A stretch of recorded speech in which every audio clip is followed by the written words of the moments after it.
Going. Lance, what's up, man? Rhett, how are you doing today? I'm good. I want to start by apologizing to everybody for our sound issues. Whatever's happening to us the last week, we apologize. Lance and I are working on this. Yeah, you know, a world without Lance's voice, or hard to hear Lance's voice, I think it's like it's very symbolic, like wanting my voice to be heard. Yeah, you were in your pain cycle, Yeah, um, learning that maybe the mic was failing on your part. But we're figuring things out. So yeah. As it turns out, it was my fault. I don't think so. I've gotten some own feedback of my own issues. So we're all in Okay, our pain cycle here. But the most important piece for us is to have people on this podcast that we can have conversations with. that's And right. we got a good one today with Chuck Roberts, who it turns out we met previously, but then I think the real meeting was at the summit in Amarillo in February. And now we're part of an ongoing every month, first Tuesday of the month, Texas kind of Zoom conversation and time that we like to connect with people in Texas. So we have Chuck, who is a therapist down in Dallas, been practicing for the last 25 plus years. So Chuck, welcome to the podcast. Thanks for having me on. Been enjoying listening to you guys and your guests. So Yeah. Well, I was going to say when we met, I think one of the things that we talked about briefly when I met your wife too is it was so good to meet everybody in person, and we just don't get the opportunity a lot. I think you and I were lamenting, being solo practitioners in our own little private practices here in the DFW area can get pretty lonely at times. Well, I actually do have a couple of good friends that I share office space with, but of course, busy schedules. Sometimes you can go a day and not see one of them, and then other times where I got to have a visit with my friend Rick before I came in here, and started this. So, but still, just my own solo practice. So yeah, it can get lonely at times for sure. It's not like Lance, who's got his own like RT the whole therapy center going over there in California. Yeah. It's when you got a whole crew of people, it adds a whole nother dynamic into the realm of accountability, and you can have it's nice on a good day, and then on a bad day when you're in your pain cycle, and then your colleague asks you, hey, are you in your pain cycle right now? Not so good. Well, I guess it's good. Yeah. What did you say, Chuck? Well, I was just going to say, so I attend Irving Bible Church, and I actually, if you recall this, Rhett, but met you years ago. You spoke once to a class at Irving Bible Church on anxiety. Yeah. And I actually was thinking the other day, I still recall, one of the things you recommended then was the little Andrew Johnson apps. Uh-huh. Anxiety. It's I still occasionally listen to those, or sleep app, that sort of thing. So anyway, that was the first place. Recall meeting you, and it was good to have a chance to talk longer at the summit. Yeah, there was a season where I was doing quite a bit of speaking at IBC in the youth ministry and anxiety pieces and some adoption tapestry ministry organization stuff they had. And and I do still listen to him as well. Andrew Johnson is a British or Scottish, I believe, actually, hypnotherapist by trade. And he has these apps, probably 40 something of them by now, that help you through issues. And I listened to him before I was going to give a big talk one time. His app was on public speaking. And I listened to it for 3 weeks, like he recommended. And he's like, it doesn't matter if you fall asleep while listening, it's still working in your subconscious. And I'm like, yeah. I listened to that app for 3 weeks, and I got up and spoke and was the most non-anxious and the most fun conversation I ever had in my life. And then I started listening to his anti-anxiety apps too, and emotional regulation. And so I still recommend that tool, Andrew Johnson. Yeah. Interesting. Huh. Yeah. So you just listen to it, and then the anxiety just drifts away? you listen to him. He guides you through like a meditation kind of breathing practice and like thinking through things and reframing. And I could never make it through an entire 40-minute meditation. He'd start counting down from 10, and the last thing I remember is counting at 6, and I was out for the night. Wow. So I still recommend them, even though I know we have other tools in our tool belt with anxiety that we're using as well. Yeah. Does he do it with like a really nice Scottish accent? He does. Sometimes I listen just for that, Yeah. I hear that. Yeah. It's better than yours though, Lance, and it's more soothing. It goes not like that It's Scottish. hard to imagine a voice more soothing than mine. I'm talking about the accent there. Well, I know we're not on to talk about Andrew Johnson. Right, sorry about that. So, no, I just you sent me down this path I could talk about forever because I actually think it's a really helpful tool, and we'll put that in the show notes. Let's just jump in at the entry point of RT, because I think that's always interesting. Is like, when did you come into RT, Chuck? What was that experience and journey like for you? Yeah, I was been thinking back about that. I recall actually, and I don't know when this was, if it was 2013, 2014, sometime, like I heard there was like a Friday afternoon CEU class that Terry taught at Park Cities Presbyterian. And I'm not even really sure. I might have been on families and forgiveness, kind of a topic. Oh, yeah. I don't actually remember for sure, but I remember just like really being like captivated by him and thinking that, okay, this guy's pretty deep, And then at some point, I'm like, I don't know. I'd heard about the essential humility of marriage, and for a while, like I looked online, it's like, okay, the copies of this book, they're saying like they're like $100 for a hardback, and it's worth every penny, Chuck. It is worth every penny. Well, since then, I found one for not quite so much money, but I do have it. But actually, I emailed him, and he said, well, I'd recommend a newer book. And it was his first restoration therapy book, and read that, and I thought, okay, this is good. Then about 2015, I think is when I went to the training. Good. So just level 1 at this point. Need to get the level 2, but did the level 1 training, with Terry and Wib Newton in 2015. Was kind of the beginning point for me. Yeah. Cool. Did you? What was it? I think Mike Bishop talked about this last week. Like, you catch it, he says, you catch the RT thing. And what was it when you were sitting there listening to him, either in that CEU or after you started to read RT, the book, the restoration therapy book? Was there something that just jumped out at you? They're like, okay, yes, I really want to go down this path. I think what caught me, and I mean, in some ways I'm a slow catcher, but it's like what caught me was I felt like I had some like good training in school in terms of like understanding kind of people and relationships. I studied at Colorado Christian University years ago under Dr. Larry Crabb, whose books I had admired for years and meant a ton to me, his books. Yeah. So studied under him and felt like it was a good like understanding, again, like people and problems. But then I found myself kind of in the field and I was like, wait a minute, I don't actually know how to sit with anybody.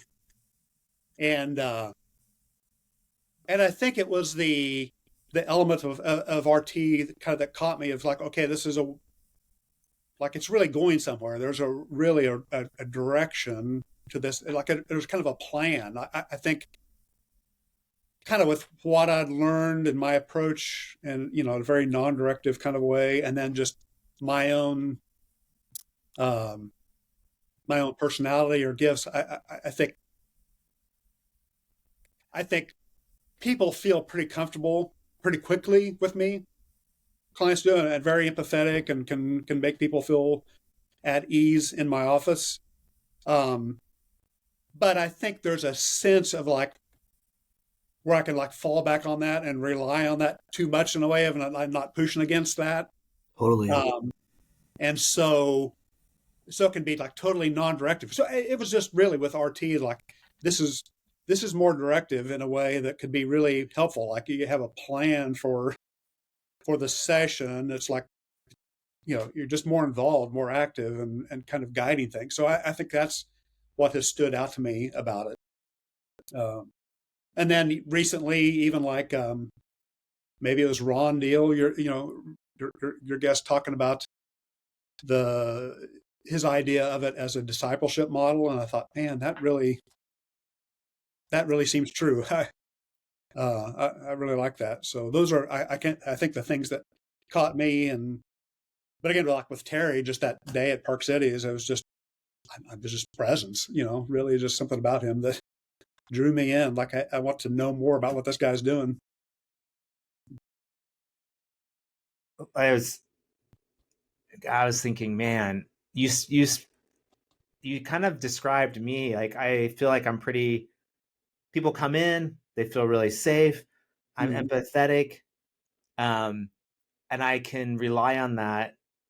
And if I use an Enneagram language here of being a 9, a peacemaker, they talk about like falling asleep to yourself. I can just kind of be like non-directive.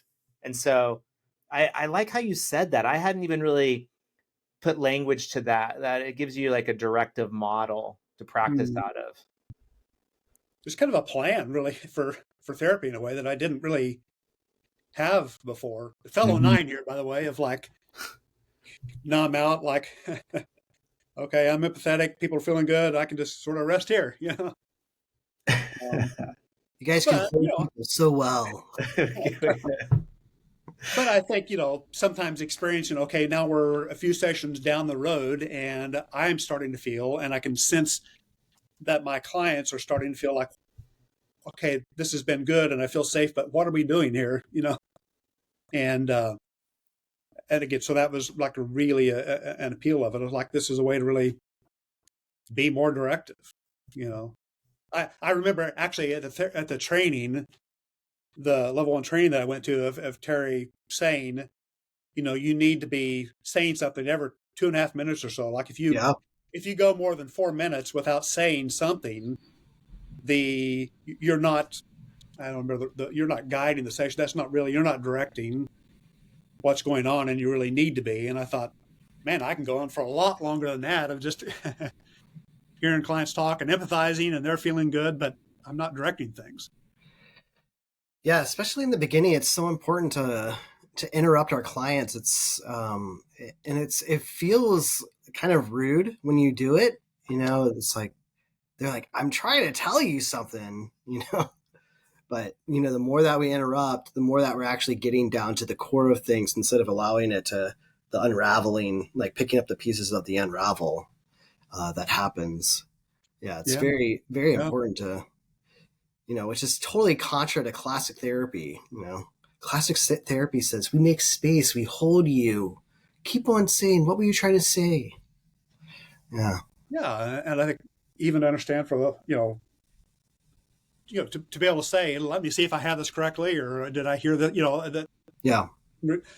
I think to me, the interruption feels more harsh than maybe it does to the client, Oh yeah. I mean, the client, to us, it feels harsh, but to the client, they're always like, yeah, okay, yeah, because, once they get on their little rants, they've been saying these rants for their whole lives. So they're not really connecting the pieces as much until you're actually inviting them to. Right.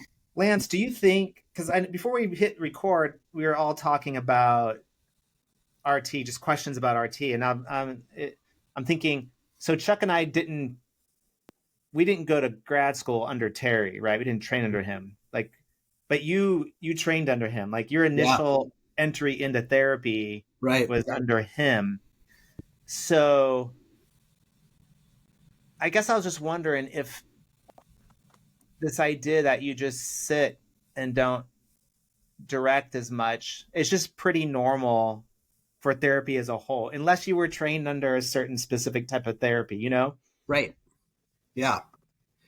Yeah. I mean, that and as a person who's been in the field for a while, like and watching a lot of video, it always baffles me because I was trained under Terry. It'll baffle me because I'll see therapists that will sit there quiet and say nothing for like 30 minutes while their client's just going on and on with a story. And I'm like, what is happening here? What is going on? You know, like, are you there? You know, I think that like watching like once you've sat, when you sit, like when you learn from like Terry, like you have this frame of like what's right and what's wrong, right? In the therapy room. And you know, one of the things that he is constantly encouraging us to do is to say, you have to be engaged with your client. And being engaged with just the empathetic listening is not true engagement. That's just, you know, I don't know. I'm trying to think of like like fluffing their ears or something. Like you're not really. It's just soothing them. Oh, it's co-regulation. Right. Yeah. So and it's really crazy because, you know, when you are used to it, you know, it makes sense, but man, it can be hard, you know, for other people that are not used to that. So for those of you that haven't gotten to sit under Terry, interrupt your clients more, making sure you're am I getting this right? Hey, you just said this. Where does that connect to? Oh, is that the thing? You know, so you're always, tell me more about where that comes from, you know, just kind of always trying to delve deeper into, you know, the 4 things we do in therapy, right? So that, you know, are we chasing pain here? Are we trying to understand that pain cycle? Are we trying to get to the truth? Are we trying to form that peace cycle? Or are we trying to work our 4 steps? I mean, that's what we're always trying to do there. How has that RT then, Chuck, informed your work? And then where do you, I guess I'll add a second question. Where are like the continued growth areas for you, you know, because I know like and you can talk more about some of the clients you like to work with, but I know you've talked about how the pain and peace talk has been really helpful, especially in the sex addiction, like work you've been doing. But I also know that you've shared openly, like just to continue to learn the model and some of the rough edges you're working through. So kind of share about that. Yeah, you know, well, I'm kind of lost in my thought of how to get at that. I mean, again, I think, and maybe I'm not sure I'm answering actually the question of like just the draw of, you know, thinking in terms of pain. I think I was familiar with thinking about that in some ways, not in terms of like calling it a pain cycle, but what's pain, what's the pain that's driving this thing, and so it's just given a lot of other language to get at that. I think in terms of implementing, um, what I think what I experience at times where I find myself, okay, now I'm not doing RT, kind of shifting back into old ways of doing things. As it seems to me after 25 years of kind of doing it a particular way, you know, and a lot of listening and sometimes not as directive. Sometimes it's easy to kind of slide back into that. And I think there can be a lot of things that contribute to that, but sliding back into a very non-directive thing. And so really, I think a lot of what I'm trying to get up to speed with now is just how to get more into the model, and maybe especially with clients that I've been seeing for a while and haven't been using that approach and now wanting to do that more. I probably should back up and say, like, part of what goes on for me is like, so I did the training in 2015, the level 1 training. And it's like, man, this is really good stuff. This is who I want to be. And, but I think with sort of maybe shame at times, or my own like fear, like, man, I'm about to see this client and they're struggling this way, and I don't really know what in the world I'm doing. And like, so part of my reading over the years, I love to read, and I'm very interested in books, spiritual formation and counseling, Enneagram kinds of books.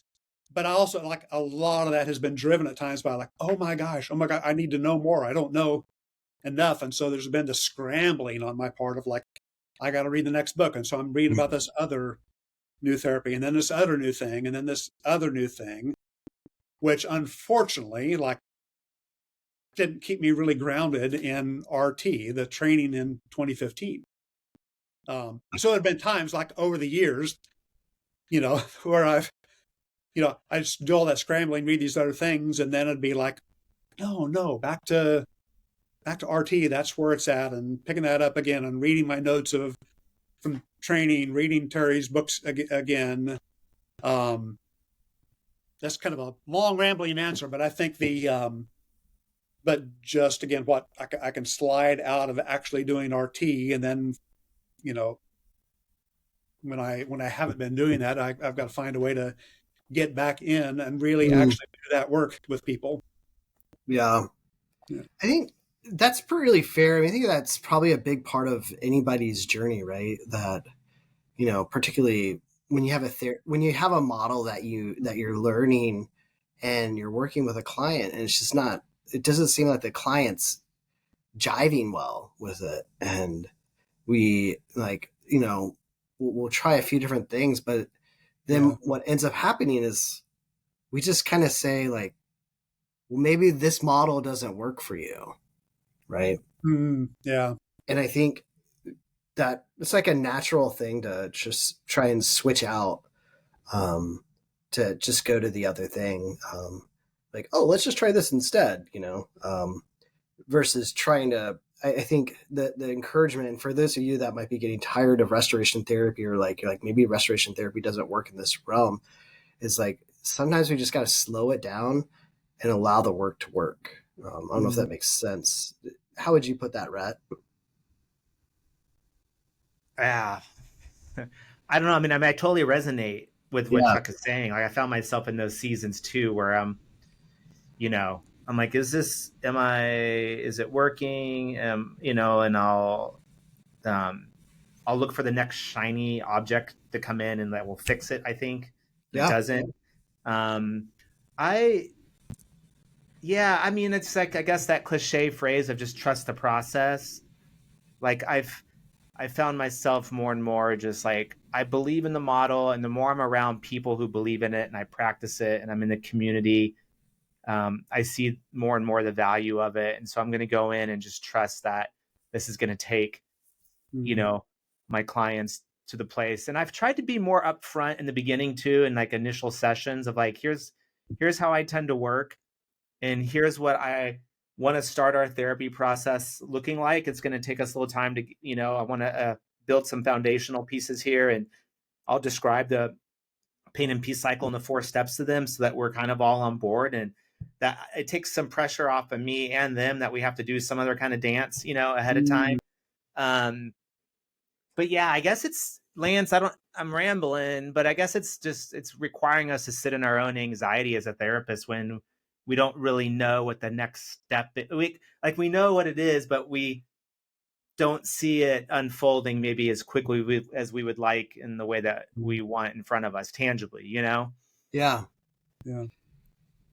One thing I can definitely say, like, I think the summit, I loved the summit, and I definitely came away from there of like, this is it. Like, this is the model, and this is what I'm going to do. And, I know you guys, I'm sure, like me, get 10 emails a day about other trainings and other approaches. And it's like, I've done a lot better since the summit of like, delete. This is it. Like, I don't need to be picking up all these other books. I'm going to learn RT and get comfortable doing it, Get away, Barry. None of you, IFS. Shoo. I rebuke you. Yeah.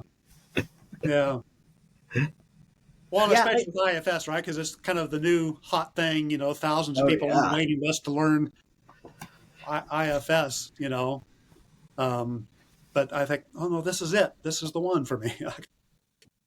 So I think what I have found, and I know all of us are readers on this episode here, and a lot of people who are listening are readers, and I think it's super helpful to read broad and to read wide and to understand other people's perspectives, and especially in understanding what differentiates your work and model from what other people do, so I can speak honestly about it.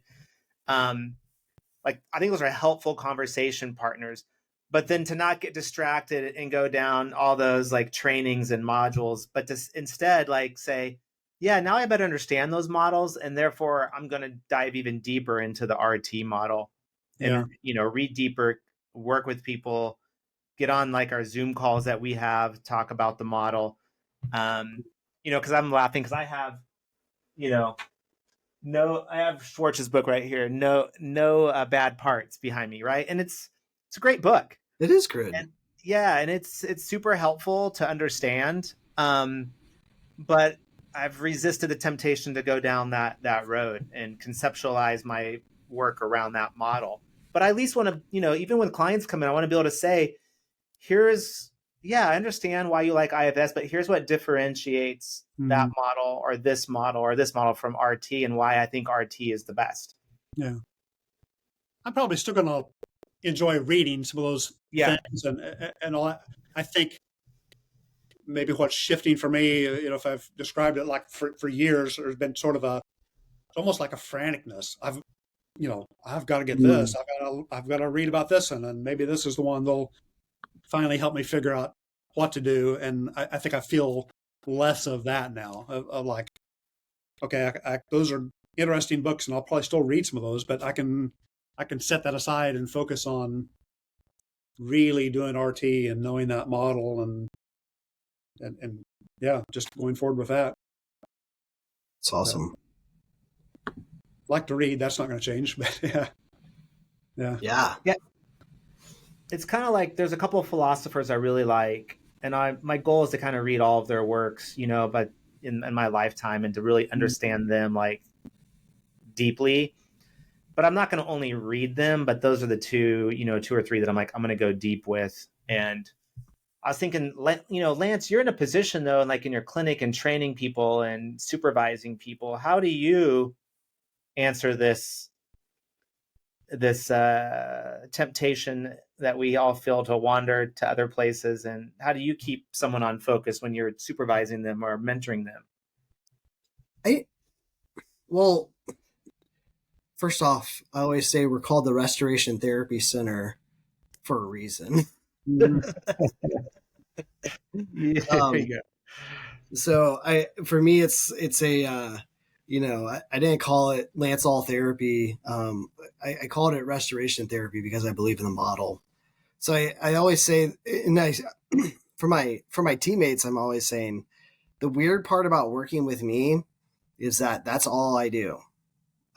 That's how we flow. I mean, we have our applications. We use EMDR. We use neurofeedback. We have other elements that we have in the practice, but when it comes to how we talk about our clients, how we work with our clients, we are always in that mindset of, what is the pain and peace cycle? Because then when we transfer, then we refer back and forth with our clients, they're going to get the same thing. So that's really important, especially if we're dialoguing. But I find some of my, and I know my teammates aren't just using restoration therapy. I know that that they want to, broaden and try different things, which, I respect them for doing that, but we always kind of come back to talking in that realm.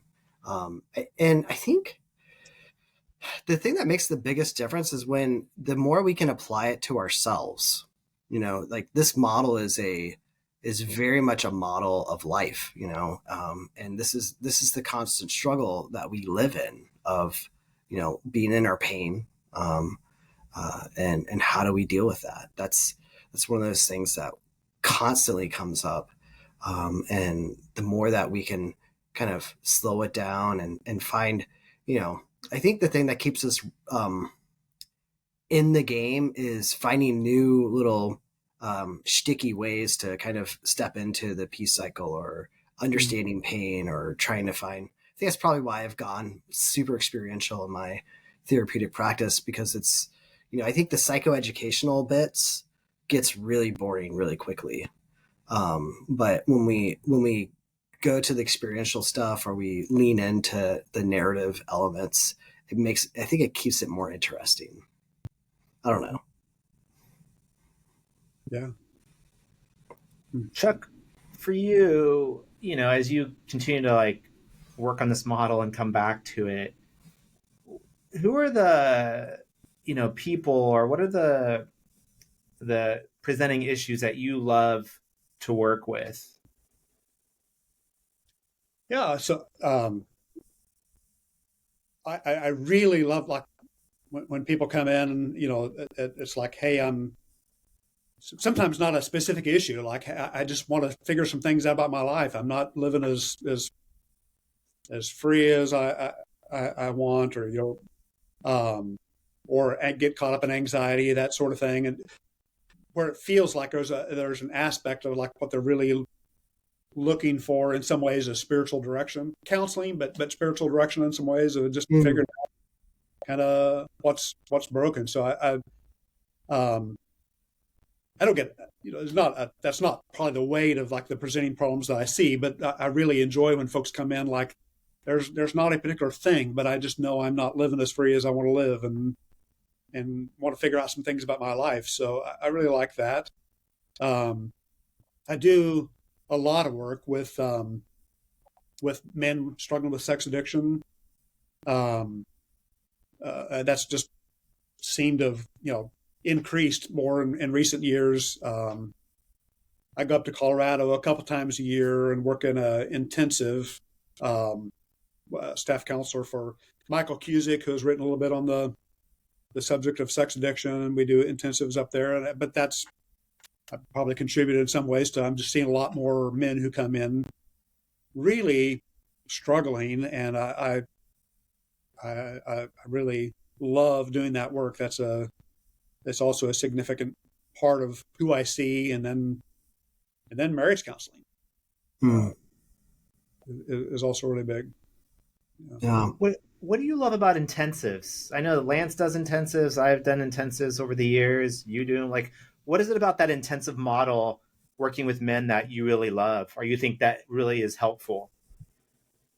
Yeah, I think there's something about that idea of like, we do these in Monument, Colorado Springs area, and just the idea that I think, especially with an offsite intensive, I really don't do as many like in my office, although I'm open to that. But there's something about, I think, guys flying in or driving into a specific location where they're like really focused, and of course, some guys are coming in. We have guys all across the spectrum, some who've found freedom or not struggling to the same degree as they were, but still want to do an intensive and figure out more about their heart and living from the heart, and other guys who may have acted out in some way that day before they got to the intensive, but then they're there at the intensive, and it's just a really focused time. Long days, but really, really a focused time of like, I'm here to do this work, and this is the only thing, that I'm focused on. That I really like that focus. I think he can get in and really do some deep work in that space. It's so crucial to be able to just like focus in on the goal. What is your like, how many guys will you have in the room? So there's usually like 30 men who come in. So in the big group, and we have like, there may be 23 or so staff, not all counseling staff, but we'll have, Michael brings in like a group of guys, some of whom were, past attenders themselves, who come in, actually, pay their own way, come in and actually like set up the rooms, pray for the men when we're in large group or small group sessions. So 30 men at a time. So at any given time, there may be like, over 50 people in the room, but 30 men specifically who are there to do this work in some big group time. And then we break up into other smaller group times with usually 5 men to a group with a couple of co-leaders. Okay.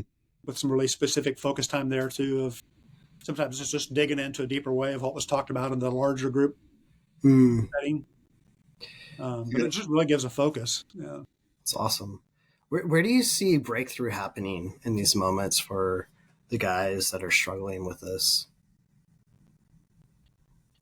Yeah, I think like one of the things we do is a trauma egg.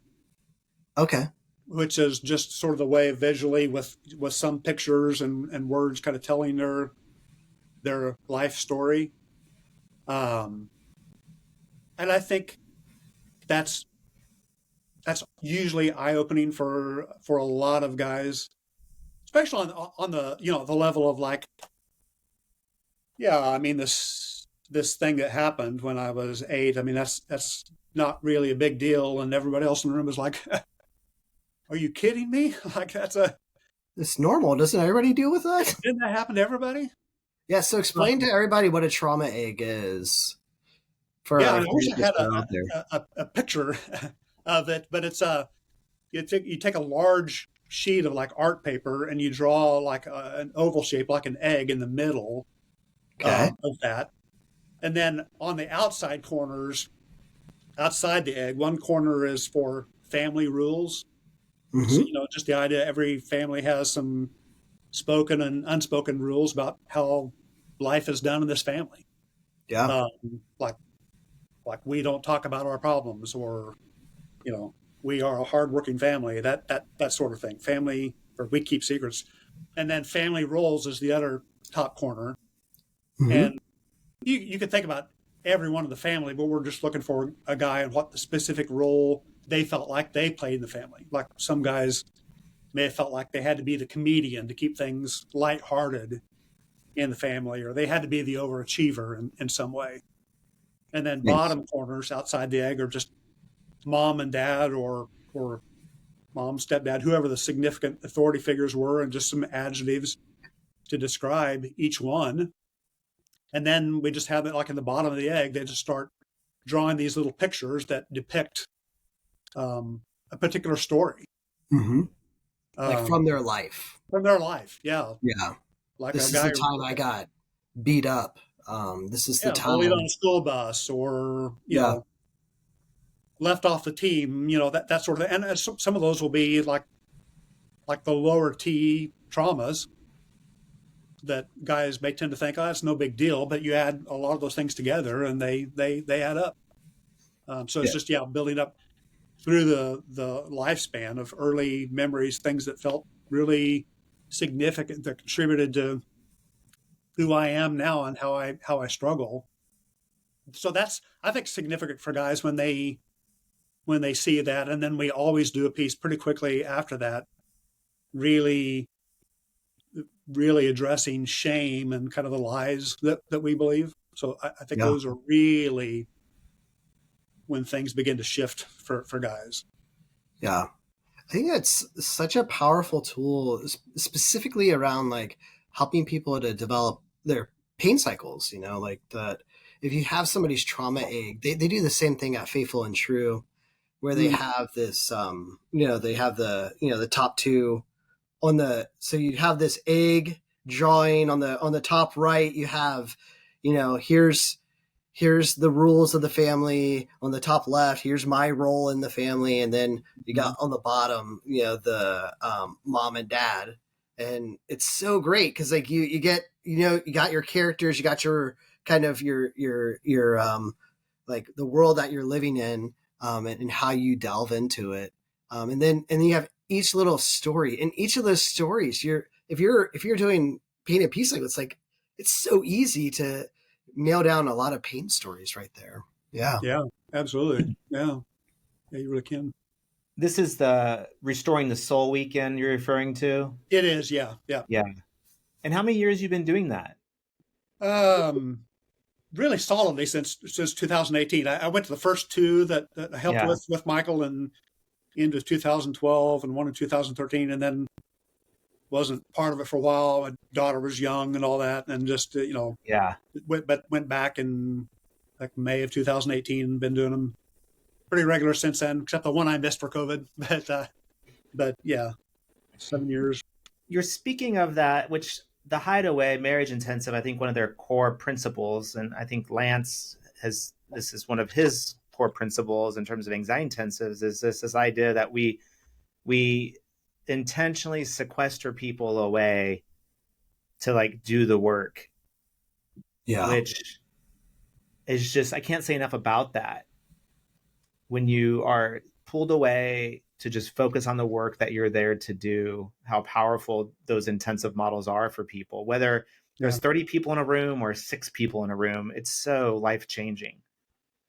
And the unified task, like we're all here to get better. Yeah. We're so sick and tired of how our unhealthy sexual activity has affected our lives and our people around us. And we're all joined in that common goal to stop it. Yeah, absolutely. Yeah, that makes a huge difference to guys I think who come in and feel not quite as alone by the end. Yeah. And I always tell, I think I'll have at various times clients of mine attending or trying to talk them into attending. And I always say, like, one promise I'm not making, like, I'm not saying you'll go to this intensive and you're never going to struggle again. Like, that would be a foolish promise, Right. But I think you can find significant help. But I always say, like, the thing I think I can promise is that you'll come away not feeling as alone as you felt before.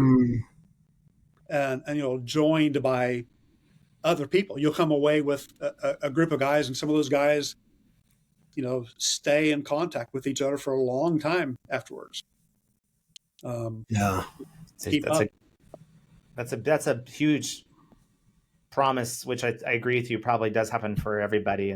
But what a beautiful thing to know that we're not alone. Oh, absolutely.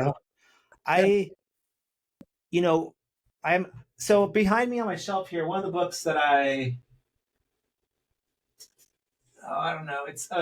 Larry Crabb, The Silence of Adam. Which I think they've rewritten into the Men of Courage, I think.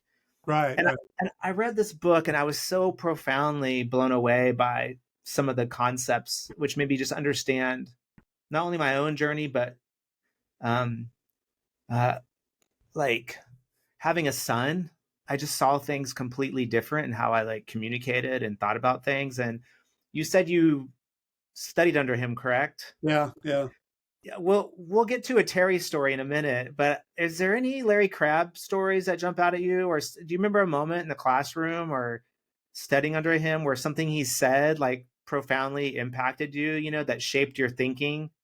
Like today, you like, this is because he said this thing and I can't stop thinking about it?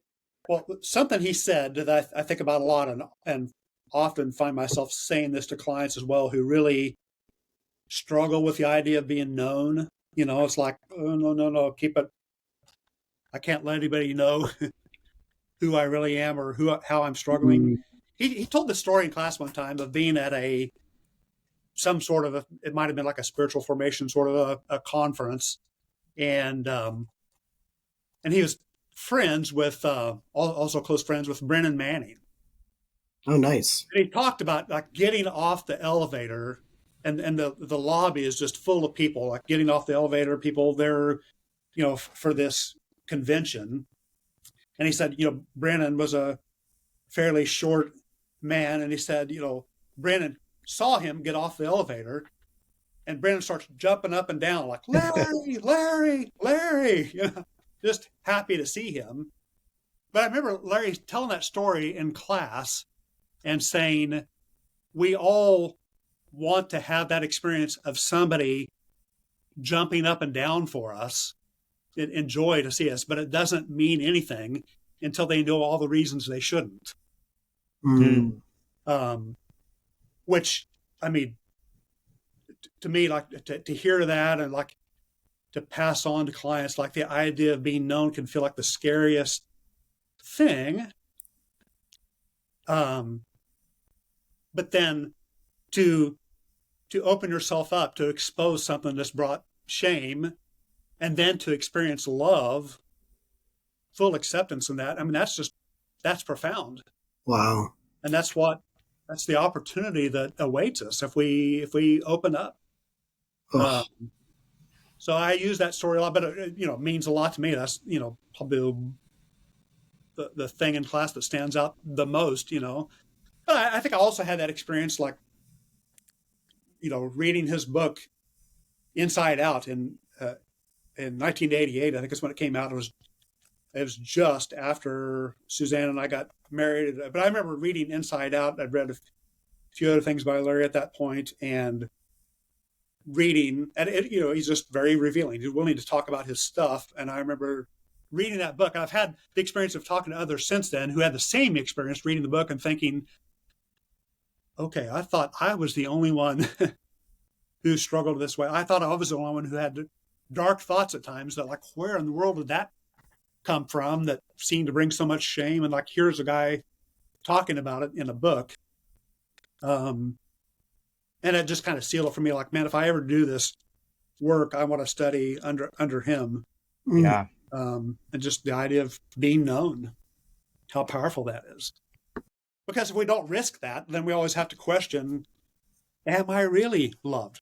There's still always going to be an element of, like, yeah, but if they only knew this thing, they wouldn't love and accept me. Yeah. It's a good story.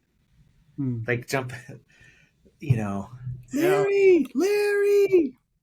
Yeah. My sense of Larry Crabb too, and I could, this is my sense, is that he was really, I think, is one of the first, especially like in evangelical circles, to do, I think, a really good job of integration, like deep theological work, but also like deep psychological work, and put those pieces together, I think, in a really like meaningful way. And you could point to other Catholic writers or people outside the evangelical fold who were doing that for a long time. But I think because I remember his books appearing in like my own Bible church and people like really like leaning on them. And I mean, I remember getting that book, Connecting, I think it was called, from my dad when I was like in college. Yeah. Yeah. I remember that book too. Yeah. So I would imagine you sitting under him had a profound impact on you. And it's such a beautiful story. Yeah, and you mentioned Connecting. It's like, I've talked to others who studied at various times under Larry. One of the things I appreciated about him is he was always thinking, always like exploring and trying to integrate and thinking about, his own life and what's the best way to do this work. But talking to other people who sat in different years, and it's like, you were the year he wrote Silence of the Atom, so you got lots of thoughts about that sort of thing. I was there his Connecting year when he had just he was just finishing up Connecting and getting that off to the publisher. So we were the Connecting class. That's awesome. So I'm gonna, in the future when I write, my year with Terry is gonna be my memory of him with his notepad, sitting in the back of the Hideaway while Tanner and I are doing our first pilot anxiety intensive, and Terry is furiously taking notes, like for hours, and then he disappears, and he went and photocopied these like line paper, photocopied his notes, and we were gonna insert this intervention into like the afternoon, which we had never talked about really. He was gonna tell us on break about it, but it was the whole stop, turn, slow, and so like that, just as someone who's always working on their craft and learning things and open, and observing and like, oh, I'm watching these guys. What if we did this? That's going to be like that's my memory. Terry with his notes. I'm sure we've all, Lance, you've probably seen him doing that, like furiously taking notes. And you're you're like, some magic's going to come out of this moment here. Yeah. When you see it, when you see the stuff going on in the brain, and it's all coming, like the things are coming together, and you're like, oh boy, here it comes. So I wanted to ask you then, because you sat in the CU with Terry, and then you sent him an email, and he responded to you, which I love because he's accessible. Mm-hmm. Is there any like Terry story you have, like something that stood out to you that you're like, this is also why I want to get into this model, or conversation you had with him? What I recall, like there was such a draw, like at the training. There was a part where I don't think he told his whole story, but he told a little bit of a snippet from his just personal growing up story. And it was just the awareness of like this guy's done a lot of work, just personally about his own story. And that's always a draw because, I've certainly had the experience at times where it feels like, okay, this person has a really good theory, but I'm not sure how touched they are by themselves or what they've done. And there was just, and again, I think a lot of it's just presence with Terry, but just again sharing his story. That was the thing I was especially drawn to. Yeah. Like this guy has done some work around his story. Like this is not just some theory he arrived at, reading books and maybe if I put this other twist on it, I can go this direction. Like it came out of his own pain and suffering. Seemed to me, just really drawn to that. Yeah. Hence the importance that we're always encouraged, I think, in this community to make sure we're doing our own work. Which I came away like from the summit, like, okay, you got to do more of your own work if you don't get a better understanding of your own pain cycle. Again, I've read and thought about my story for a number of years, but to actually to take this book, the 5 days, Yeah, actually, he has the book 5 Days to a New Self in his hand right now. And to actually like get more specific, like I've got to do a lot more of this on my own. That's just what I have to do. I can't do this with other people until I'm really deeply into that. So, and I in one sense, I've completed the book, and in one sense, I'm just beginning. Of like, just like there's more to go back through and understand. This is what I do in pain, and incorporating like the humility shift exercise. I'm trying to do a lot of just like, man, do your own work. Yeah, Keep doing your own work. That's kind of the way.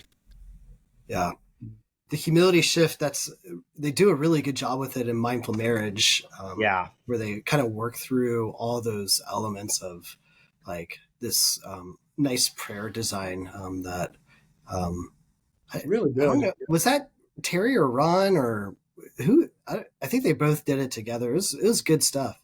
Yeah. I don't know. It's definitely good. I thought maybe it was more Terry. I wasn't sure, but it's good stuff. I'm trying to think about which one of them is more humble, Ron or Terry. I'll try to give them an award, and whoever accepts the award is the least humble. Is there I don't know, sometimes at this point in the episode we talk about intervention, which I think we want to hear about, but I guess I'm also wondering about, just because it sounds like you're continuing to learn and grow with RT. Is there an area of RT you're like really trying to lean into right now just to better understand its depth, maybe where you find yourself feeling stuck, or so it's like a growing edge for you? Interventions. Yeah. Like okay. really learning those, but also, having the guts to try them. Some of the intervention, like the whole idea of like standing up when you don't know what you're doing is like, no, I need to have this really thought out and planned and exactly where. So it has been good, a few times. I need to do a whole lot more of it, but trying to do more about learning interventions, and like, sitting in Tanner's class at the summit is like, I mean, he's like the intervention king, I think. It's like, He's the intervention. folks, if I can just get my mind around a couple of those, that would be We're gonna get Tanner on here. He's coming up in in a few weeks. It's the Tanner special. Yeah. But he's like a musician in the session you're referring to. It felt like he's just pulling one thing out of his bag after another. And I'm back here like, what was this other one? I'm trying to figure. Yeah. But it was good stuff. But yeah. I think it's like interventions. But then also for me, since I've mentioned it before, I think, even again, I've done a lot of work around shame, but it still gets in the way. That's still the thing that gets in the way of like standing up in the room or trying this thing. But I think at times with maybe there's more of an EMDR thing, but some of the body soothing sort of things, I think a lot of men who act out like, what they're really missing is the attachment need of seen, soothed, and safe, the building blocks of a secure attachment. And so trying to teach soothing sort of exercises. We'll do in sessions sometimes. Do you have a soothing exercise you like to do right now, or that you're thinking about like practicing in session with a client that you're describing? Yeah. So it's just the idea of like, picturing in your mind like a peaceful place. Maybe close your eyes and and picture in your mind just a peaceful place, kind of a peaceful setting, beach or mountains or some other peaceful setting. Or if you can connect with the idea, the truth that I'm really loved by God and safe with Him, and in that moment, as you're holding that, to do like the body soothing. I tend to do this one more. Just hands slowly over the heart area, or like the butterfly tapping. I think maybe that one comes from EMDR. Yeah. Trying to teach that to guys a lot, because I find, again, that's what's lacking for a lot of men who struggle with sex addiction. Lance, is this he's showing, if people aren't watching video, right? Chuck is rubbing his hand kind of around across his chest. And it reminds me of our conversation with Michael Pachuco about this thing. Well, not being a head thinking thing, but this like felt body embodied like soothing experience. I don't know if that's what you're getting at, Chuck. It made me think of that, and I was wondering if you could, because you're doing that with the client, what are you hoping that experience is like?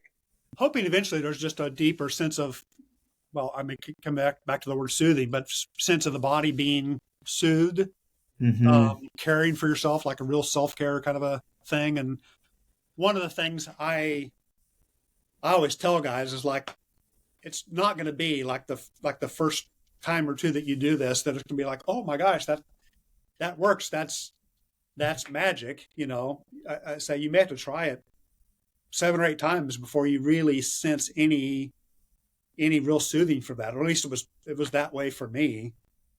Yeah.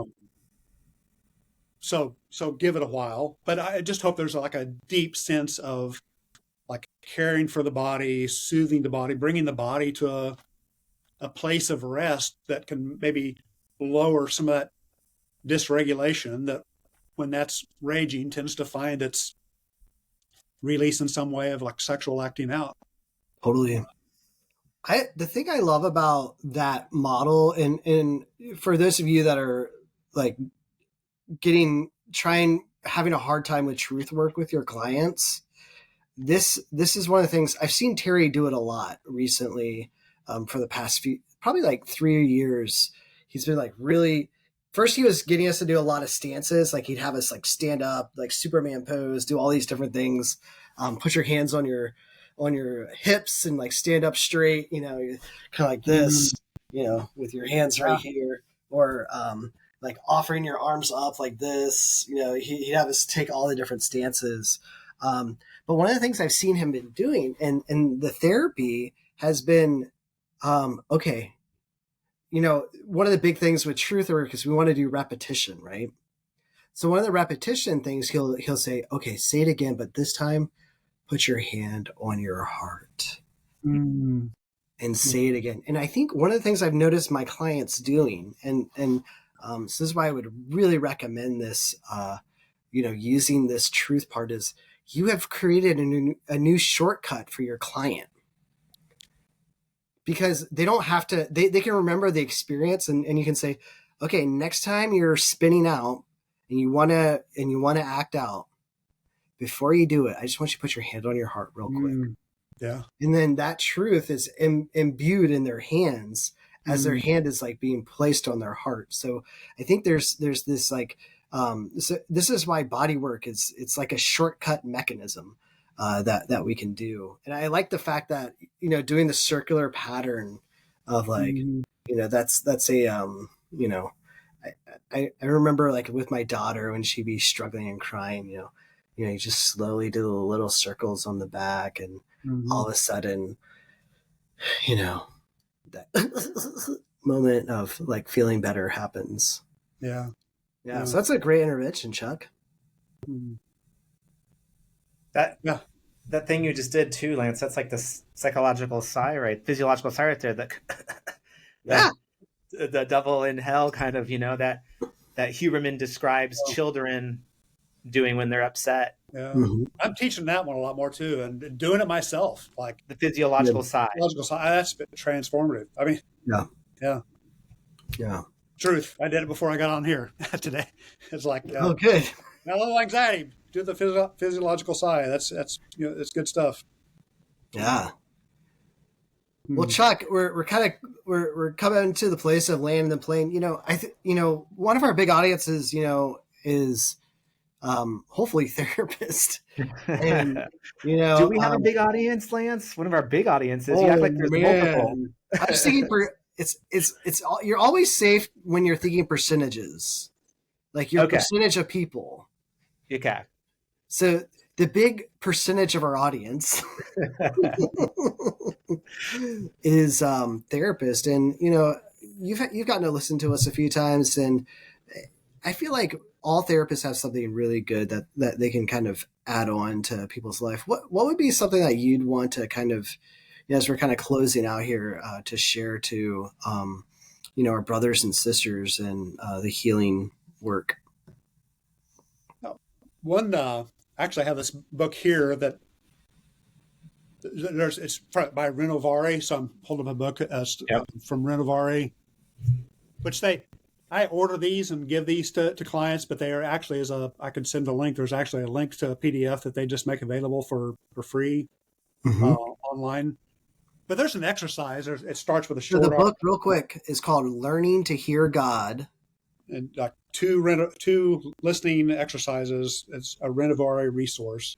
Yeah, Renovare, Renovare is like famous with Richard Foster and Dallas Willard. Yeah, it's like a lot of in-depth spiritual formation. Yeah, and it starts with a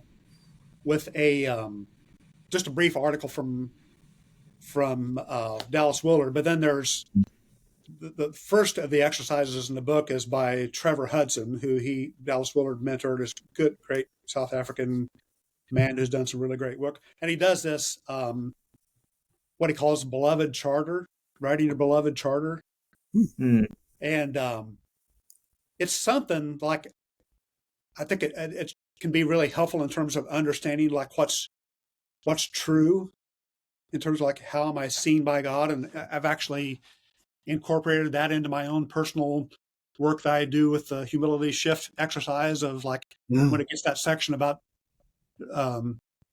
truth from God, just what's my own, like what have I heard from God in terms of that beloved charter, just really thoroughly scripture based of like, what's true about me and how God sees me.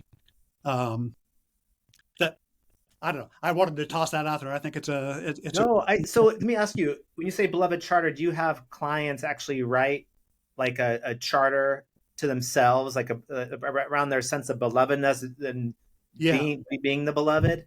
Absolutely. Yeah. So I'll send this with clients and ask them to, read this and spend a lot of time. I'll tell them, it may take you a while. I think I probably spent several weeks of like looking at that first exercise and reading verses and thinking through, and and I think to it, like at times I may write another one, that may shift and change a little.